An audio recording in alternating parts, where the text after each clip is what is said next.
श्री गणेशाय नमो। ओम नमो भगवती वासुदेवाय। आज चौथो स्कंदको 29औं अध्याय। पुरञ्जन उपाख्यानको तात्पर्य। राजा प्राचीन बहिले भने, भगवान तपाईको कुराको अभिप्राय पुरापुर मैले बुझ्न सकिन। यसको तात्पर्य त विवेकी पुरुष नै सम्झन सक्दछन्।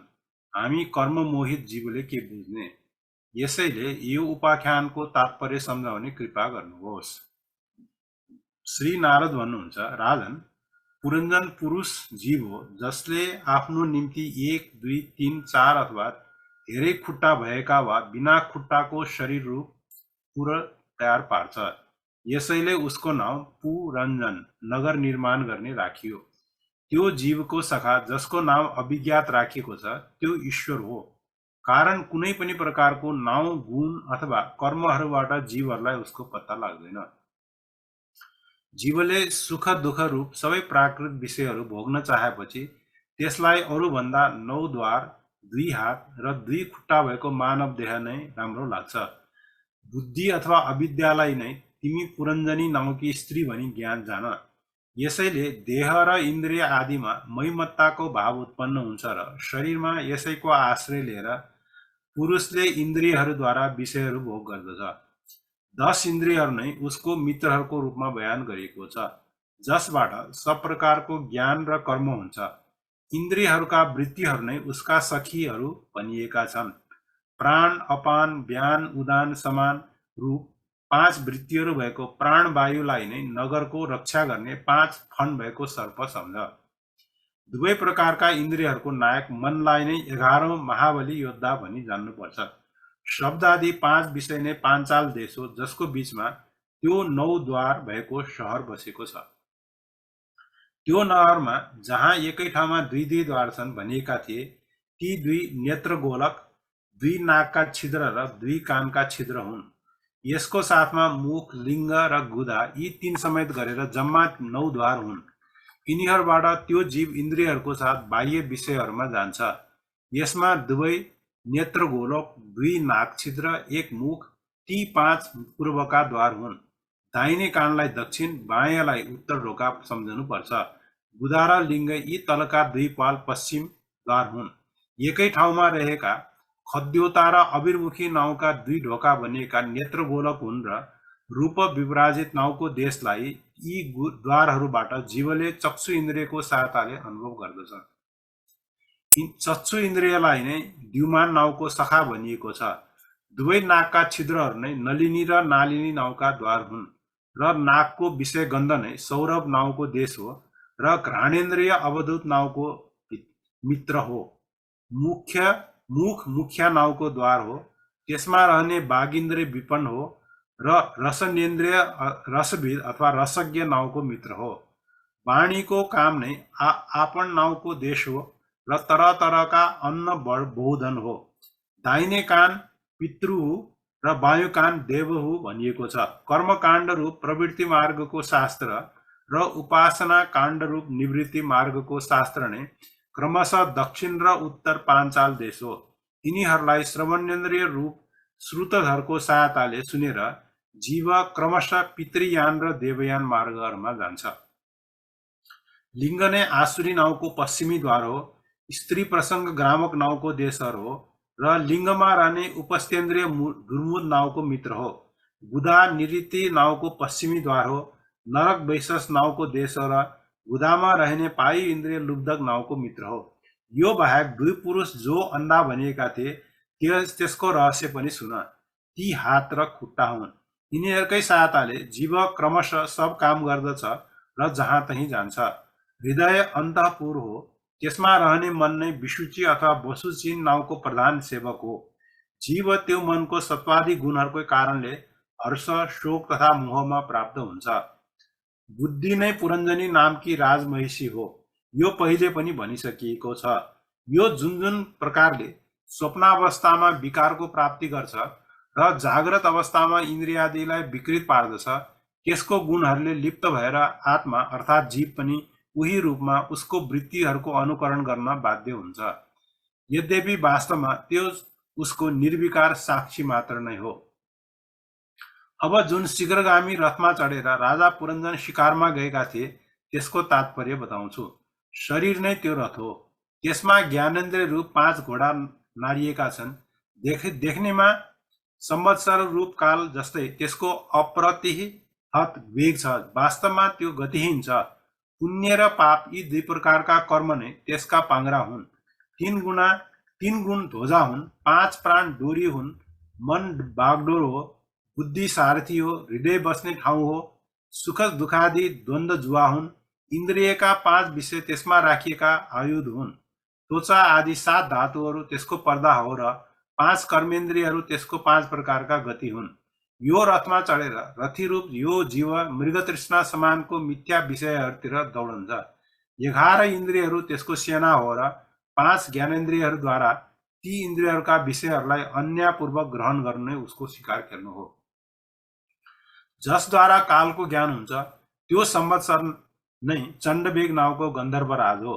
त्यसको अधीनको 360 गन्धर्व भनिएका थिए। ती दिन हुन् र 360 गन्धर्विनीहरू रात हुन्। यिनीहरू पालै पालोसँग चक्कर लगाएर मानिसको आयुलाई हर्दै रहन्छन्। वृद्धावस्था नै साक्षात कालकन्या हो। त्यसलाई कोही पनि मानिसले रुचाउँदैन। मृत्युरूप यवनराजले मानिसहरूको संहार गर्नलाई त्यसलाई बहिनी भनी स्वीकार गरे। त्यो यवनराजको आदि अर्थात् मानसिक क्लेश र व्याधि अर्थात् मानसिक कष्ट नै पैदल हुन् र प्राणीहरूलाई पीडा दिएर चाँडै नै मृत्युको मुखमा लैजाने शीत र उष्ण 2 प्रकारका ज्वर नै प्रज्वार नाउँको उसको भाइ हो। यसरी यो देहाभिमानी जीव अज्ञानले ढाकिएर अनेक थरीको आदि भौतिक आध्यात्मिक र आदि दैविक कष्ट भोग्दै 100 वर्षसम्म मनुष्य शरीरमा बसिरहन्छ। वास्तवमा त्यो निर्गुण छ, तर प्राण इन्द्रिय र मनका धर्महरूलाई आफूमा आरोपित गरेर मेरोपनको अभिमानले बाँधिएर क्षुद्र विषयहरूको लालसाले तरतरको कर्म गर्दै रहन्छ। त्यो स्वयं प्रकाश हो। तापनि जहाँसम्म सबको परम गुरु आत्मस्वरूप श्री भगवानको स्वरूपलाई जान्दैन त्यहाँसम्म प्रकृतिको गुणहरूमा नै बाँधिएर रहन्छ। फेरि ती गुणहरूका अभिमानी हुनाले त्यो विवश भएर सात्विक राजस र तामस कर्म गर्दछ र ती कर्महरू अनुसार भिन्न भिन्न योनिहरूमा जन्म लिन्छ। त्यसले कहिले सात्विक कर्महरूद्वारा प्रकाश बाहुल स्वर्ग आदि लोक प्राप्त गर्दछ, कहिले राजसी कर्महरूद्वारा दुःखमय रजोगुणी लोकमा जान्छ, जहाँ उसले तरह तरहको कर्महरूको क्लेश उठाउनु पर्छ र कहिले तमोगुणी कर्महरूद्वारा शोक बहुल तमोमय योनिहरूमा जन्म लिन्छ। यसरी आफ्नो कर्म र गुण अनुसार देव योनि, मनुष्य योनि अथवा पशु पक्षी योनिमा जन्म लिएर त्यो अज्ञानान्ध जीव कहिले पुरुष, कहिले स्त्री र कहिले नपुंसक हुन्छ। जुन प्रकारले बिचरा भोगले व्याकुल कुकुर यताउता घुम्दै आफ्नो प्रारब्ध अनुसार कहीँ डन्डा खान्छ र कहीँ भात खान्छ, यस्तै प्रकारले यो चित्तमा नाना थरीको वासनाहरू लिएर उच्च नीच मार्गबाट माथि तल वा मध्यलोकमा भौतानिँदै आफ्नो कर्म अनुसार सुख दुःख भोग्दै रहन्छ। यी दुःखहरू हटाउने उपाय गरेर तिनीहरूबाट छुटकारा पनि पाउन सकिएला भनौला, तर यस्तो हुँदैन, किनकि आदि दैविक, आदि भौतिक र आध्यात्मिक यी 3 प्रकारका दुःखहरूमध्ये कुनै एकबाट जीवलाई सर्वथा छुटकारा हुँदैन।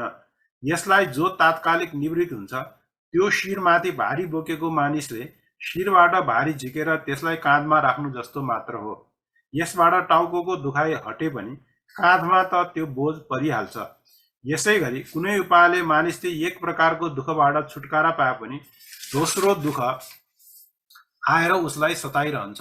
शुद्ध हृदय नरेन्द्र, जसरी सपनामा हुने स्वप्नान्तर र त्यो सपनाबाट सर्वथा छुट्ने उपाय छैन, त्यस्तै प्रकारले कर्मफल भोगबाट सर्वथा छुट्ने उपाय केवल अर्थात् ज्ञान रहित कर्म हुन सक्दैन, किनकि कर्म र कर्मफल भोग दुवै नै अविद्यायुक्त छन्।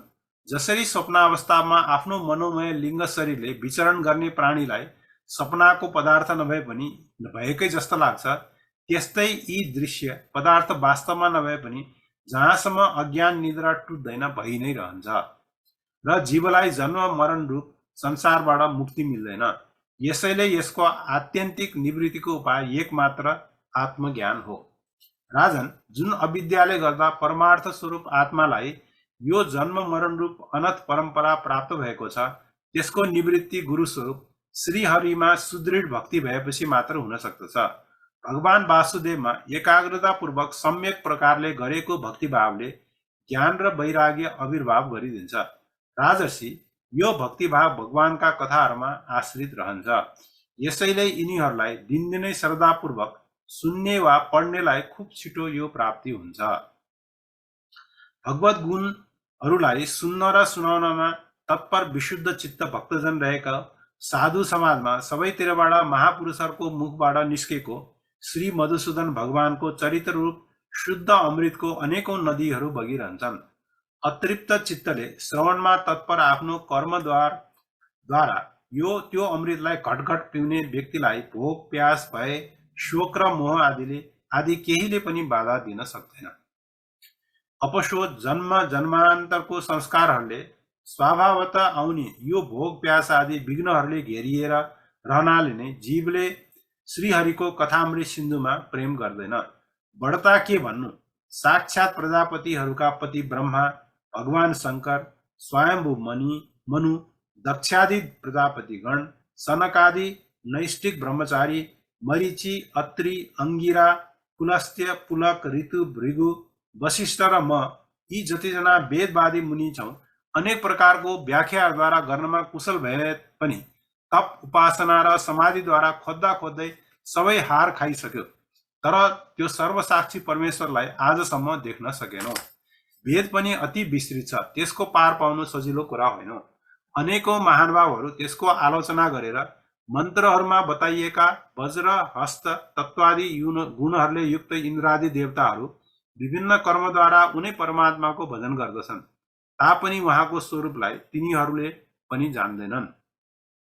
हृदयमा बारम्बार चिन्तन गरिएपछि भगवानले जुन जीवमाथि कृपा गर्नुहुन्छ त्यही बेला त्यसले लौकिक व्यवहार र वैदिक कर्ममार्गको बद्ध मूल आस्थाबाट छुट्टी पाउँछ। अत बहिर्ष्मन, तिमीले यी कर्महरूमा परमार्थ बुद्धि नगर। यी सुन्नमा प्यारो लागे पनि परमार्थलाई स्पर्श पनि गर्दैन। यी जो परमार्थवत देखिन्छन् यसमा केवल अज्ञान नै कारण हो। जो मलिनमती कर्मवादीहरू वेदलाई कर्मपरक भन्दछन् तिनीहरूले वास्तवमा त्यसको मर्म जान्दैनन्। उनीहरूले आफ्नो स्वरूपभूत लोक अर्थात् आत्मतत्वलाई जहाँ साक्षात श्री जनार्दन भगवान विराजमान हुनुहुन्छ नचिन्नु नै यसको कारण हो। पूर्वतिर अग्रभाग भएका कुशहरूले सम्पूर्ण भूमण्डललाई ढाकिदिनु र अनेकौं पशुहरूको वध गर्नाले तिमी बडो कर्माभिमानी र उद्धत हुन गएका छौ, तर वास्तवमा तिमीलाई कर्म वा उपासना कुनैको पनि रहस्यको पत्ता छैन। वास्तवमा कर्म त्यही हो जसबाट श्रीहरिलाई प्रसन्न गर्न सकिन्छ र विद्या पनि त्यही हो जसबाट भगवानमा चित्त लाग्न जान्छ। श्रीहरि सम्पूर्ण देहधारीहरूमा आत्मा, नियामक र स्वतन्त्र कारण हुनुहुन्छ। अतः उहाँको चरण तल्लै मानिसहरूको एकमात्र आश्रय हो र तिनीहरूबाट मात्रै संसारको सबै कल्याण हुन सक्दछ, जसबाट कसैलाई अनुमात्र पनि भय हुँदैन। त्यही उसको प्रियतम आत्मा हो भनी जुन मानिसले जान्दछ त्यही ज्ञानी हो र जो ज्ञानी हो त्यो जो ज्ञानी छ त्यही गुरु र साक्षात श्रीहरि हो। पुरुष श्रेष्ठ, यहाँसम्म जे जति भनियो त्यसबाट तिम्रो प्रश्नको उत्तर त तिमीलाई मिलिहाल्यो। अब म तिम्रो कल्याणको निम्ति एउटा राम्रो निश्चित गरिएको गुप्त साधन भन्दछु, ध्यान दिएर सुन। पुष्पवाटिकामा आफ्नी हरिणीको साथमा विहार गरिरहेको एउटा हरिण मस्त भएर घुमिरहेछ। त्यो दुबो आदिका साना साना आँकुराहरूमा चलिरहेछ। उसका कानहरू भमराहरूको मधुर गुन्जनमा लागिरहेछन्। उसको अगाडि अरू जीवहरूलाई मारेर आफ्नो पेट पाल्ने बाँसो ताक लगाएर बसिरहेको छ र पछिल्लोतिरबाट शिकारी ब्यादाले त्यसलाई बाण निशाना लगाइरहेछ। तर हरिण यस्तो बेसुध छ कि त्यसलाई यसको केही पत्तो छैन। एक फेरा यो हरिणको दशामा विचार गर त। राजन, यो रूपकको आशय सुन। यो मृतप्राय हरिण तिमी नै हो। तिमी आफ्नो दशामा विचार गर। फूलहरू जस्तै यी स्त्रीहरू देख्नमा सुन्दर छन्, परिणाममा फूलहरू ओइलाएर गए जस्तै नष्ट भएर दुखै दिन्छन्। यी स्त्रीहरू रहने घर नै पुष्पवाटिका हो। यसमा बसेर तिमी फूलहरूको मधुर र गन्ध समान क्षुद्र सकाम कर्महरूको फलस्वरूप जिब्रोलाई मिठो लाग्ने किसिम किसिमको भोजन र जननेन्द्रियको वासना पूर्ण गर्ने स्त्रीसँग तुच्छ भोगहरूलाई खोज्दै हिँड्छौ। स्त्रीहरूले घेरिएर रहन्छौ र आफ्नो मनलाई तिमीले उनीहरूमै फसाएर राखेका छौ। स्वास्नी छोराहरूको मधुर भाषणमा नै भ्रमराहरूको मधुर गुन्जन हो। तिम्रो कान त्यसैमा अत्यन्त आसक्त भइरहेको छ। अगाडि बाँसोको बथान समान कालको अंश दिन रातले तिम्रो आयुलाई क्षीण बनाइरहेछ, तर तिमी केही वास्ता नगरेर गृहस्थी सुखमै मस्त भइरहेका छौ। तिम्रो पछाडि चुपचापसँग सिकारी कालले आफ्नो लुकाइराखेको बाणले तिम्रो हृदयलाई घायल पार्दैछ। यसैले आफूलाई मृगको जस्तो स्थितिमा देखेर तिमी आफ्नो चित्तलाई हृदयभित्र निरुद्ध गरेर कर्णादि इन्द्रियहरूको बहिर्मुखी वृत्तिहरूलाई चित्तमा स्थापित गर, अर्थात् अन्तर्मुखी पार। कामी पुरुषहरूको चर्चा भइरहने त्यो गृहस्थाश्रमलाई छोडेर परमहंसको आश्रय स्वरूप श्रीहरिलाई प्रसन्न गर, क्रमशः सबै विषयहरूबाट विरक्त बन। राजा प्राचीन बहिले भने, भगवान, तपाईँको कृपा गरेर मलाई दिनुभएको उपदेशलाई मैले सुने र त्यसमा विशेष रूपले विचार पनि गरेँ। वास्तवमा जीवको कल्याण यसैमा छ। मलाई कर्मको उपदेश दिने यी आचार्यले यो विषय जान्नु भएन होला, नत्र मलाई किन उपदेश दिनुहुन्न थियो र? विप्रवर, यी उपाध्यायहरूले वेद वाक्यहरूमा विरोध देखाएर मेरो हृदयमा वेद कर्मपरक र ज्ञानपरक भन्ने महान संशय खडा गरिदिएका थिए। त्यसलाई तपाईँले पुरा तवरले काटिदिनु भयो। यो विषयमा इन्द्रियहरूको गति नहुनाले मन्त्रद्रष्टा ऋषिहरूलाई पनि मोह हुन जान्छ। अब कर्मकाण्डको विषयमा पनि मेरो एउटा अर्को सन्देह छ, त्यसलाई निवृत्त गर्ने कृपा गर्नुहोस्। वेदवादीहरूको कथन ठाउँ ठाउँमा सुनिन्छ। पुरुषले यो लोकमा जसद्वारा कर्म गर्दछ त्यो स्थूल शरीरलाई त्यही छोडेर परलोकमा कर्महरूबाटै बनेको दोस्रो देहले त्यसको फल भोग्दछ। यो कुरा कसरी सम्भव हुन सक्दछ? जुन कर्म यहाँ गरिन्छन् तिनीहरू त अर्कै क्षण अदृश्य हुन जान्छन्। तिनीहरू परलोकमा फल दिन कुन किसिमले पुनः प्रकट हुन सक्छन्? श्री नारदले भन्नुभयो, राजन, जुन मन प्रधान लिङ्ग शरीरको सहायताले मानिसले कर्म गर्दछ त्यो त मरेपछि पनि उसैको साथ रहन्छ। यसैले उसले परलोकमा अपरोक्ष रूपले स्वयं त्यसैद्वारा तिनीहरूको फल भोग्दछ। हेर, स्वप्नावस्थामा मानिसले यो जीवित शरीरको अभिमानलाई त छोडिदिन्छ, तर यसैको समान अथवा यसबाट भिन्न प्रकारको पशु पक्षी आदि शरीरबाट यसले मनमा संस्कार रूपले रहेको कर्महरूको फल भोग्दै रहन्छ। यही कुरा परलोकको विषयमा पनि सम्झनु पर्छ। यो मनद्वारा जीवले जुन स्त्री पुरुषादिलाई यी मेरा हुन् र देहादिलाई यो म हुँ जस्तो व्यस्तो भनेर मान्दछ, त्यसले गरेका पाप पुण्यादि रूप कर्महरूलाई पनि यसले आफूमाथि लिन्छ र त्यसको कारणले यसले फेरि जन्म लिनुपर्छ। जुन प्रकारले ज्ञान र कर्म दुवै प्रकारका इन्द्रियहरूको चेष्टाले त्यसको प्रेरक चित्तको अनुमान गरिन्छ, त्यस्तै प्रकारले चित्तको भिन्न भिन्न प्रकारका वृत्तिहरूले पनि पूर्व जन्मको कर्महरूको पनि अनुमान हुन्छ। कहिलेकाहीँ देखिन्छ जुन वस्तुको यो शरीरले कहिले अनुभव गरेन, जसलाई न कहिले देख्यो न सुन्यो, त्यसलाई स्वप्नमा त्यो जस्तो हुन्छ त्यस्तै नै अनुभव हुन जान्छ।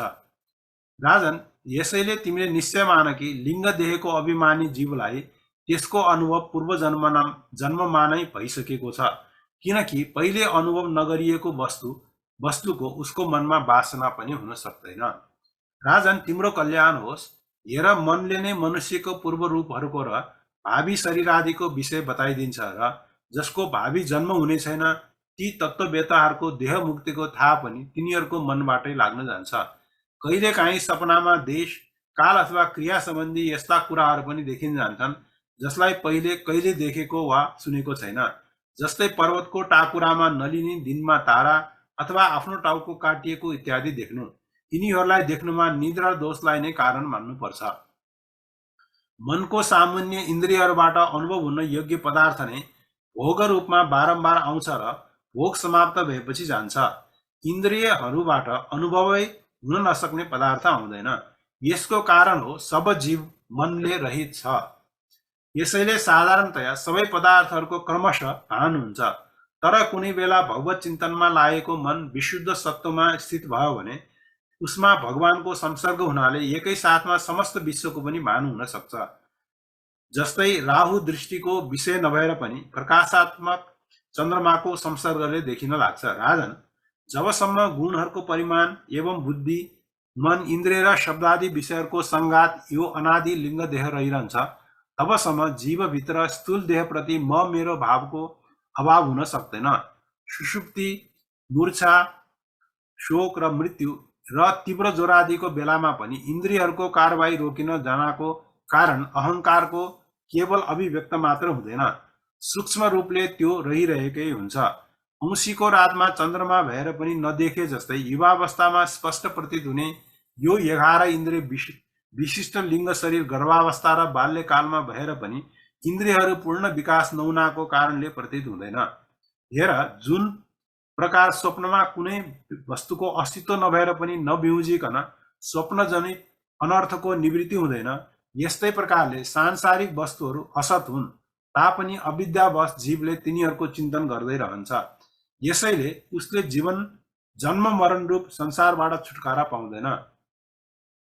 यसरी पञ्चतन्मात्राहरूले बनेको र 16 तत्त्वहरूको रूपमा विकसित यो त्रिगुणमय सङ्गम नै लिङ्ग शरीर हो। यही चेतना शक्तिले युक्त भएपछि जीव भनिन्छ। यसैले भिन्न भिन्न देह ग्रहण गर्दछ र त्याग्दछ। यसैबाट उसलाई हर्ष, शोक, भय, दुःख र सुख आदिको अनुभव हुन्छ। जुन प्रकार घाँसमा रहने किराले अर्को घाँसको त्यान्द्रोलाई नसमातेसम्म पहिरोलाई छोड्दैन, यस्तै प्रकारले जीवले मरणकाल उपस्थित भएपछि पनि जबसम्म प्रारब्ध क्षय भएर दोस्रो शरीर प्राप्त गर्दैन, त्यहाँसम्म पहिलेको शरीरको अभिमानलाई छोड्दैन। राजन, यसरी यो मन प्रधान लिङ्ग शरीर नै जीवको जन्मादिको कारण हो। जीवले जब इन्द्रिय जनित भोगहरूको चिन्तन गर्दै बारम्बार तिनीहरूकै निम्ति कर्म गर्दछ, अनि ती कर्महरू भइरहनाले अविद्यावश त्यो देहादिको कर्महरूबाट बाँधिन जान्छ। अतएव ती कर्मबन्धनबाट छुटकारा पाउनुको लागि सम्पूर्ण विश्वलाई भगवत रूप देख्दै सबै प्रकारले श्रीहरिकै भजन गर। उहाँ नै यो जगतको उत्पत्ति, स्थिति र लय गर्ने हुनुहुन्छ। श्री मैत्रेय भन्नुहुन्छ, विदुरजी, यस प्रकारले भक्त श्रेष्ठ श्री नारदले राजा प्राचीन बहिलाई जीव र ईश्वरको स्वरूपको दिग्दर्शन गराउनु भयो। फेरि उहाँ उनीसँग विदा भएर सिद्धलोकमा जानुभयो। अनि राजर्षि प्राचीन बढी पनि प्रजापालनको भार आफ्ना छोराहरूलाई सुम्पेर तपस्या गर्नलाई कपिल आश्रममा गए। त्यहाँ उनले समस्त विषयहरूको आसक्ति छोडेर एकाग्र मनले भक्तिपूर्वक श्रीहरिका चरण कमलहरूको चिन्तन गर्दै सारूप्य पद प्राप्त गरे। निष्पाप विदुरजी, देवर्षि नारदले परोक्ष रूपले बताउनु भएको यो आत्मज्ञानलाई जो मनुष्यले सुन्ला वा सुनाउला, त्यो चाँडै नै लिङ्ग देहको बन्धनबाट छुट्न जाला। देवर्षि नारदको मुखबाट निस्किएको यो परम पवित्र आत्मज्ञान भगवान मुकुन्दको यशसँग सम्बन्ध हुनाको कारण त्रिलोकलाई पवित्र गर्ने तथा सर्वोत्कृष्ट फल दिने हो। जो मानिसले यसको कथा सुन्ला त्यो सबै बन्धनहरूबाट मुक्त हुनेछ र फेरि उसले यो संसार चक्र घुमिरहनु पर्दैन। विदुरजी, गृहस्थाश्रमी पुरञ्जनको रूपकको परोक्ष रूपमा भनिएको यो अद्भुत ज्ञान मैले गुरुजीबाट पाएको थिएँ। यसको तात्पर्य बुझ्नाले बुद्धियुक्त जीव देहाभिमानबाट कसरी निवृत्त हुन जान्छ भन्ने र परलोकमा जीवले कसरी कर्महरूको फल भोग्छ भन्ने संशय पनि निवृत्त हुन्छ। इति ओम नमो भगवती वासुदेवाय।